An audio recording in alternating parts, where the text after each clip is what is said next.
Honorable External Affairs Minister of India, Dr. S. Jaishankar, Deputy Prime Minister of the UK, Right Honorable Angela Rayner, Parliamentary Under Secretary of the State, Katherine, Deputy Mayor, Paul Dennett, High Commissioner of India to the UK, Mr. Vikram Doraiswamy, officers from the High Commission of India, esteemed friends of India, ladies and gentlemen. Very good morning to all of you. I welcome you all here on this momentous occasion of the opening of the new Consulate General of India in Manchester.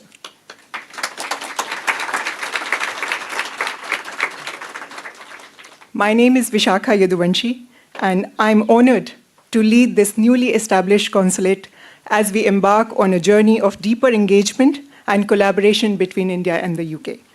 I'm confident that the Consulate General of India will foster deeper engagements with the Indian diaspora, facilitate trade and investment, and overall strengthening of strategic partnership between the two countries. With this, it is my distinct pleasure to invite His Excellency Mr. Vikram Doraiswamy, High Commissioner of India to the UK, to deliver the welcome address. Sir.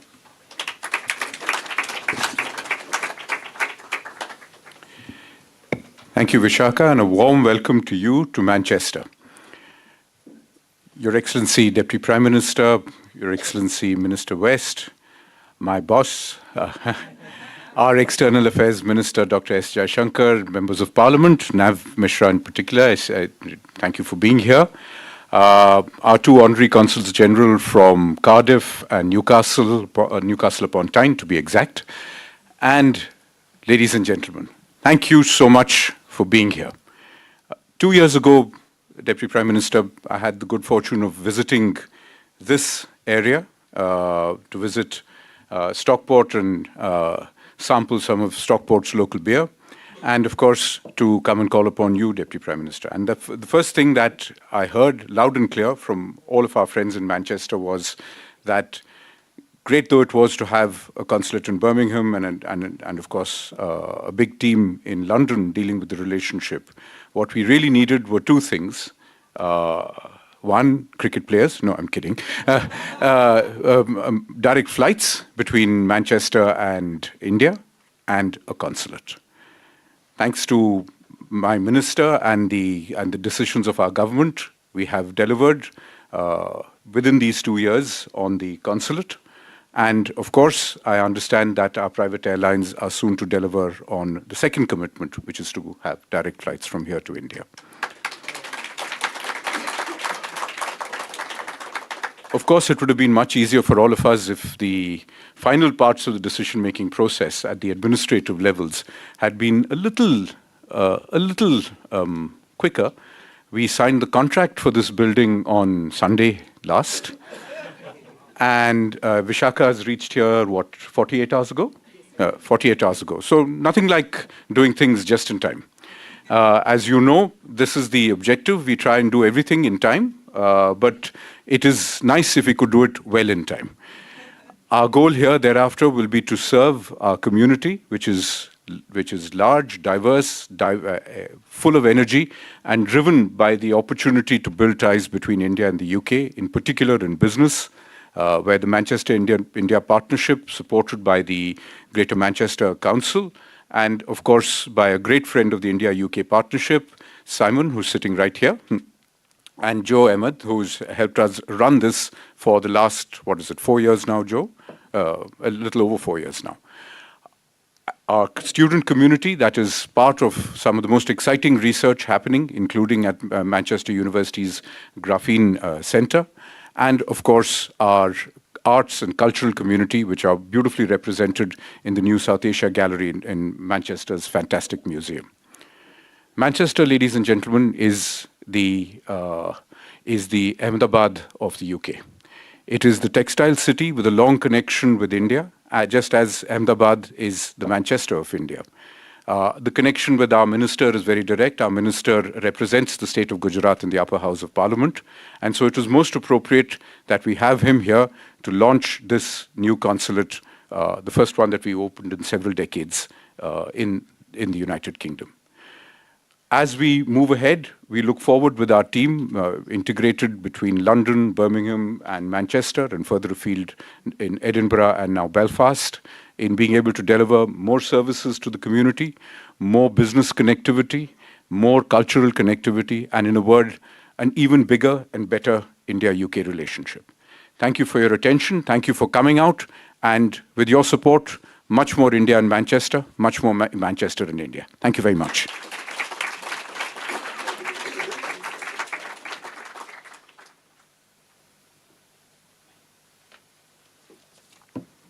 Thank you very much, sir. Now I would like to request Right Honourable Deputy Prime Minister to come and address the gathering.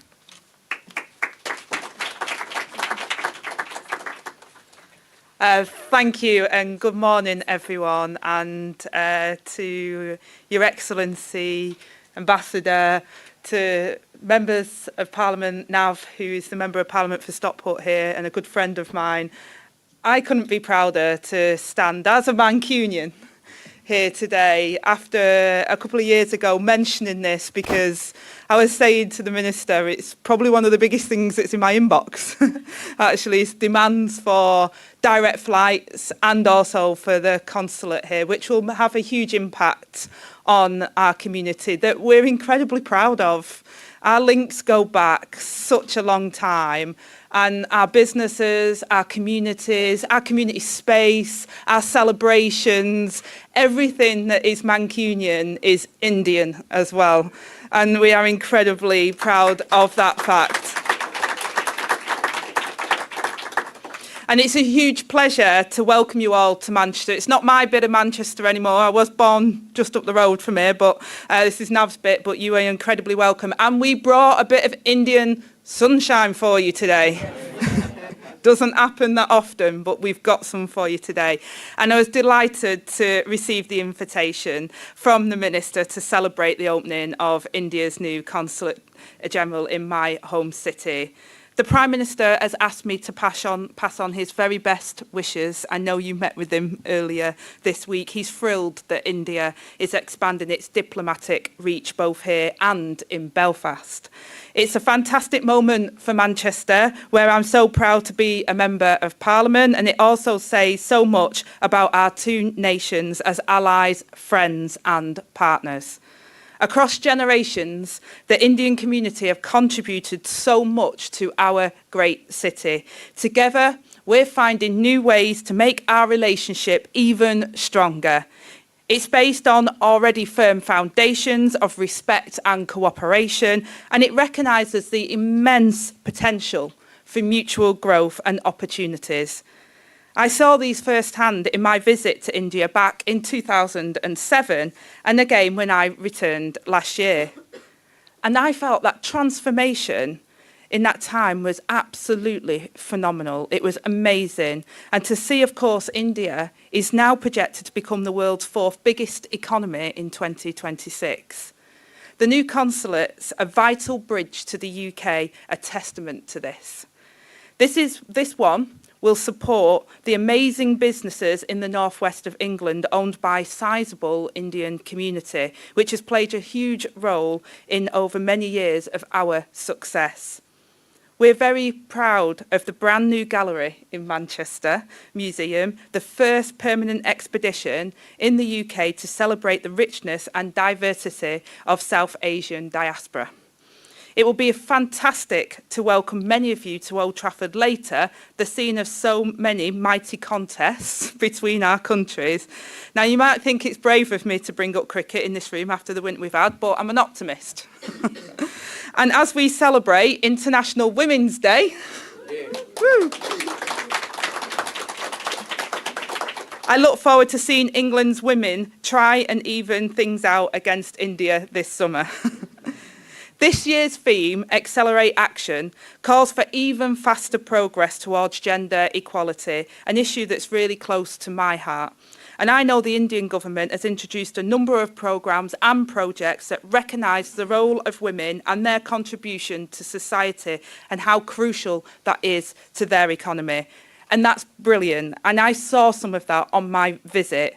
And we've been doing that in the UK too, but we need to recognise that in our country, there is still a way to go before women of all social and economic backgrounds have equal voice and access to opportunities.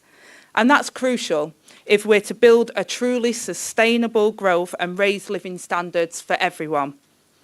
And as we look to the future, let us embrace this new consulate as part of the new chapter in India and UK relations, a symbol of our shared values, our mutual respect, and our commitment to work together for the benefit of both of our nations. And I'm absolutely honoured to be here today, and I hope the consulate acts as a beacon of friendship and cooperation for many years to come. And now, I'm going to hand over to my colleague, Katherine West, the Minister from the Foreign and Commonwealth and Development Office, to say a few words. Thank you.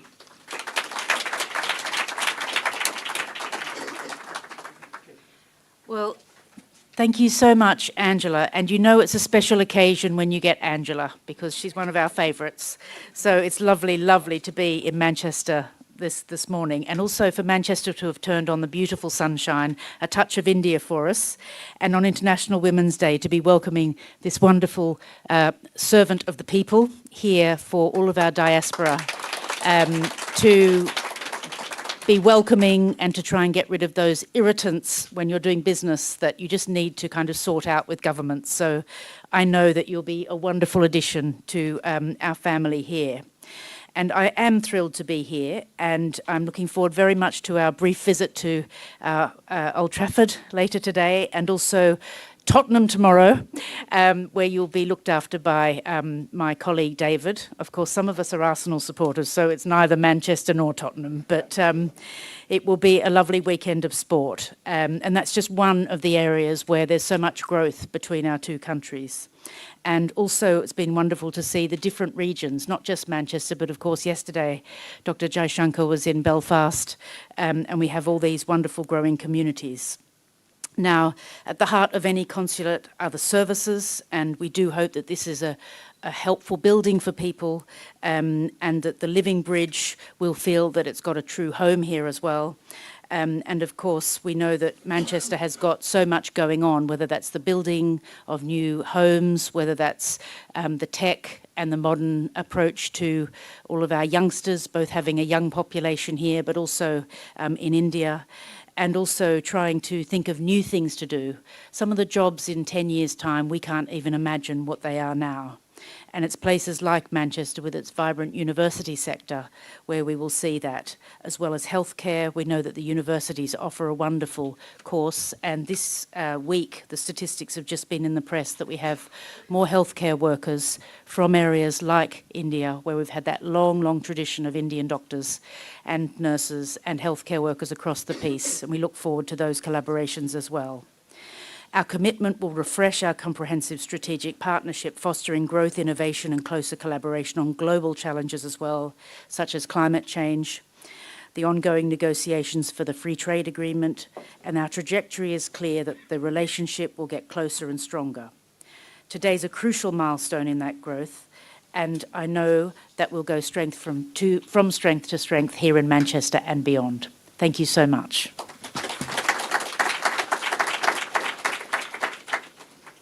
Thank you very much, Madam Deputy Prime Minister and the Minister, for reassuring remarks. Now I would request our Honourable External Affairs Minister to give his remarks, which we are waiting for.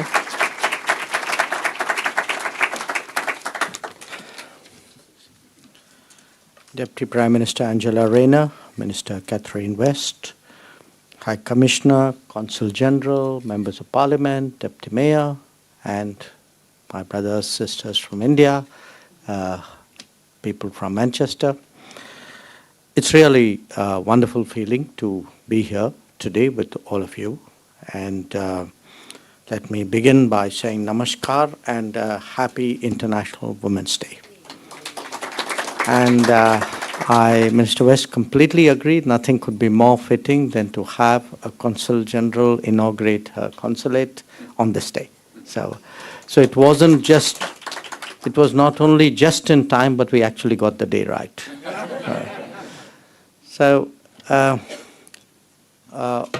let me reflect for a moment on what really this occasion means to us. In some ways, it's about the past. We are making up for a lot of things perhaps we could have and should have done earlier. I was told it's almost 40 years since we last opened a consulate in this country. And if you look at those 40 years, actually there's been a tremendous change. Change in the quality of our relationship, change in the diaspora, in the Indian community, in the number of Indian students here, in the connections that we have with business, with universities, with practically every walk of life. Even cricket has changed in 40 years. So, in some senses, our presence here today, in a formal way, is an acknowledgement, really, of how much this relationship has matured in the last 4 decades. But, and I want to say this with great emphasis, it is equally a preparation for what is to come. And what is to come, as you know, I think the portents are quite clear, is a much deeper, closer partnership between India and the United Kingdom. Clearly, the free trade agreement is very much at the heart of that in the near term. But we look at the free trade agreement not simply as a trade or even investment understanding between us, but as something much bigger, really a game changer, a symbolic shift to a higher orbit of relationship. So I would also urge you to think of this consulate as really preparing for that era. That, you know, we are clearly anticipating a very big pickup in the relationship in the times to come.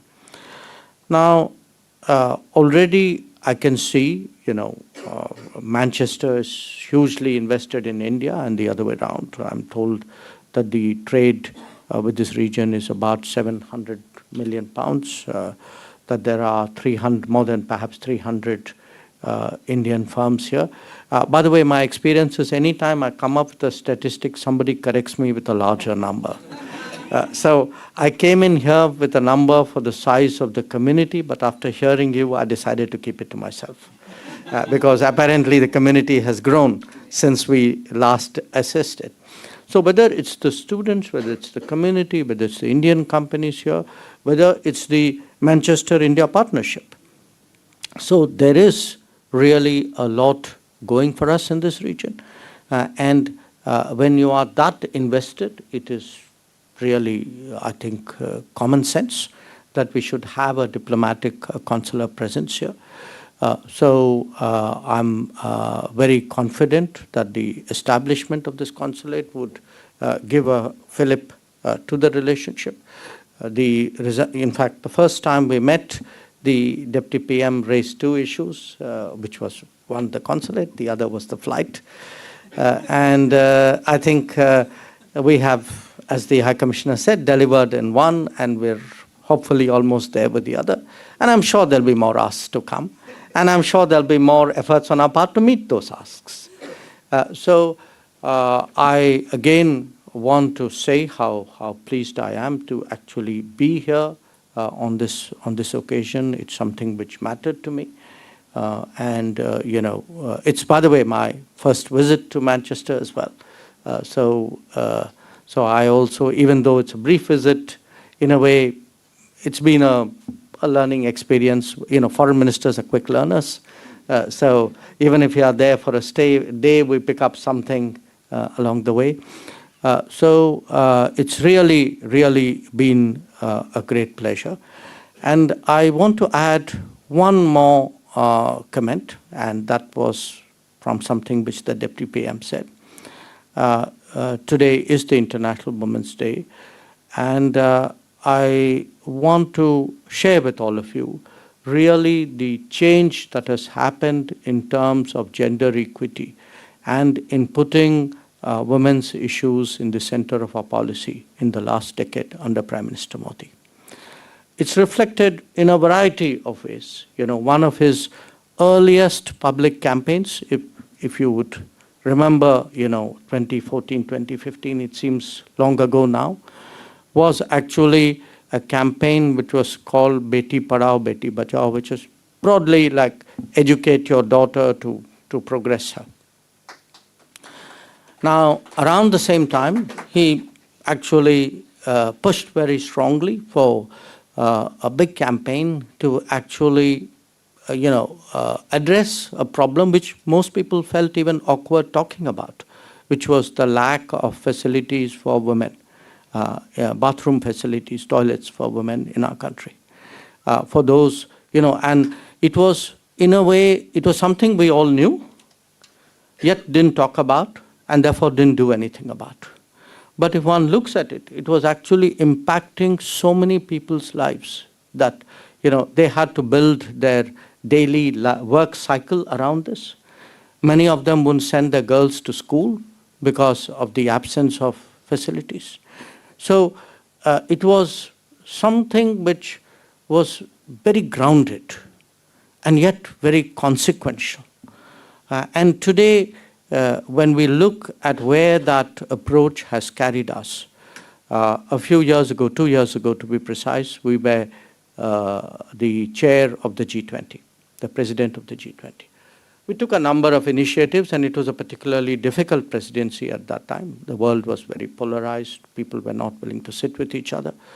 But among our achievements, one of the proudest achievements we have, other than getting the African Union as a member of the G20 on a permanent basis, was for G20 to adopt the concept of women-led development. It was something, which was almost like I would say, went against the grain for a lot of people in a very deep-seated cultural way.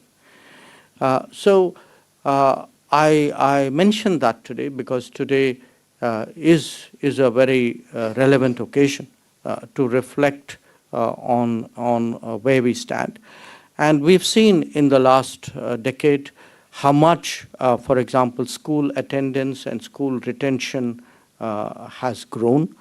In fact, how much the balance of male-female ratio has changed even in terms of the population, because we have seen, for example, great role models emerge in sports. They've had a huge impact in how girls are perceived in their families across India.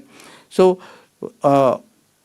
often when we speak about India, and we roll out the numbers, you talk about the economic growth, the business change, technology, infrastructure, I think sometimes we need to talk about the social changes in India as well. And the social changes in the last 10 years have been dramatic. So now that we have a consulate and will get a flight, I urge you all, please visit India more often. We've made it that much easier for you. Please come and see the changes there. Please bring your friends along. We would like others to come to India as well. And I'm sure that, sometimes one action triggers many consequences. I'm sure today that the establishment of this consulate will have a very powerful, really very positive impact on our partnership. And thank you again for joining us this morning.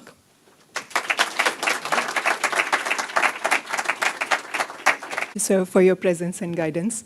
Now we have the Deputy Mayor of Greater Manchester Combined Authority.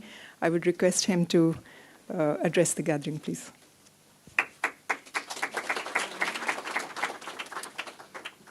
First of all, sincere apologies for being a little bit late, but I was coming from Warrington and the trains were delayed, so sincere apologies for that.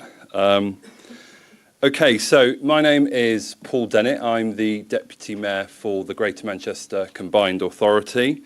It's a real honour and privilege to be here today, and unfortunately Mayor Burnham can't be with us because he is actually in America at this point in time, along with the leader of of Manchester.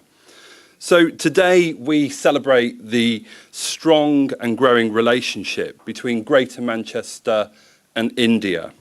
We take great pride in our deep connections with India, and we continue to strengthen and flourish. India remains one of the priority key markets within the Greater Manchester international strategy, demonstrating the absolute importance of India to this city region, as well as our global ambitions. Recognising this, here in Greater Manchester, you'll be aware we established the Manchester-India Partnership back in 2018. And that was all about driving forward Greater Manchester's relationship with India. This initiative reflects our commitment to fostering collaborative arrangements across a whole range of different sectors of our economy, but also ensuring that our relationship with India continues to thrive. India is a priority for us across all pillars of Greater Manchester's international strategy. And over the years, we've developed strong trade and investment ties, welcoming esteemed Indian companies such as Tech Mahindra, Hero Cycles to the city region. In addition to this, our universities also connect substantially with India. We have over 3,000 Indian students currently studying at Greater Manchester's universities, enriching our academic as well as our cultural landscape here in Greater Manchester. Direct connectivity remains a key ambition for the city region, and we're actively working with Manchester Airport to establish direct routes, further strengthening our ties and facilitating business, education, and also tourism exchanges. Just this Thursday, you may have seen, Indigo Air announced that they'll be launching a direct route from Manchester this summer. What a great achievement. This marks for us a significant milestone in our efforts to enhance connectivity between both of our nations and also the city region here in Greater Manchester. Culture and sport are also integral to our partnership. In 2023, we proudly launched the South Asian Gallery at Manchester Museum, shaped by contributions from our vibrant diaspora community here in Greater Manchester. Additionally, the sporting connections between Manchester and India continue to thrive.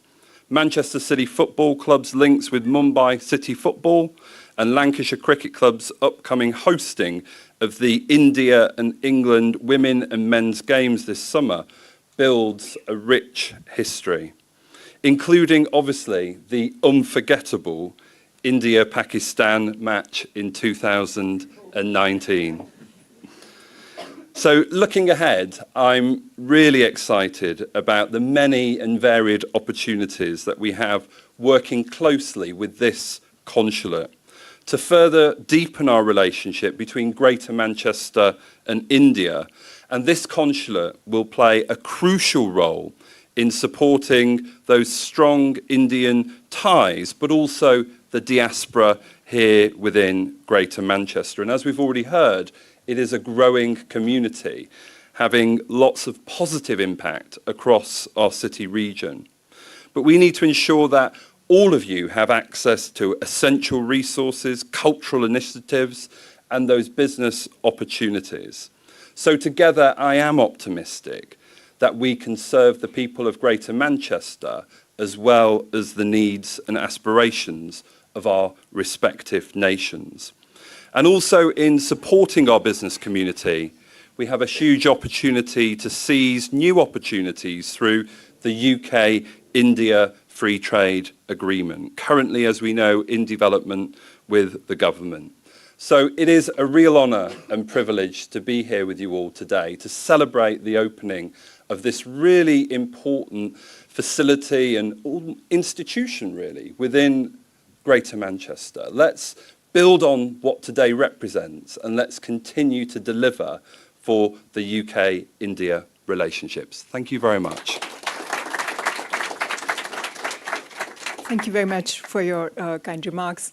With this, we wrap up today here at this event. And I invite, I first of all thank all of you for joining us today here. And I invite for some Indian nice refreshments served at the back. Thank you very much once again for coming.